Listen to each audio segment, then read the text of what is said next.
So this is my fourth foodie fiction novel, and it follows the story of Lara Foxley, who's a young woman fleeing a dark and difficult past that seems intent on tracking her down. She escapes to a villa in Tuscany where she's caring for an elderly man who needs her help, and she has the promise of a blossoming new relationship there. But unfortunately that dark past isn't going away, and instead it's frightening her family, with her mother and sister and niece and nephew back in Brisbane, trying to help her from afar. Well, she does get to enjoy so many of the Italian splendours of food and culture and landscape and travel and potential romance. She will have to face her deepest fears. This is a novel that goes to some difficult places, but it is wrapped in the warmth, the love and the hope of family and friendship.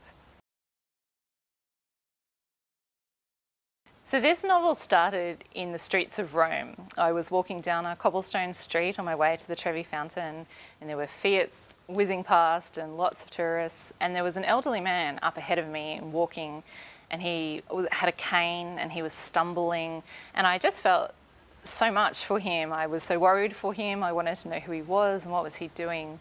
And I took out my phone and I started taking photos.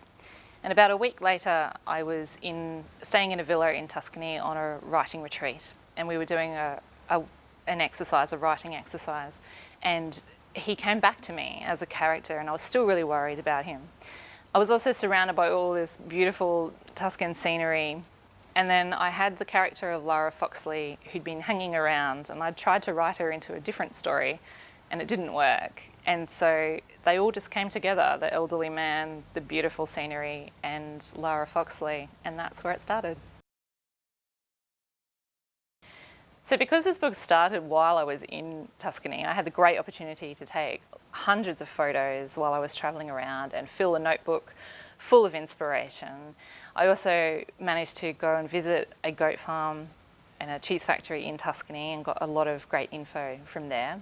And when I got home, I continued that research online, and I got lots of recipe books, and I cooked a lot of Italian food, and I did a cheese making course myself and a pasta making course, and I got to interview a European cheesemaker and visit his factory. And then after all that, I was so inspired by all this food that I decided to throw a Tuscan-inspired feast for Easter, and we had, the big long table, lots of family and friends, and it was absolutely beautiful. It was great.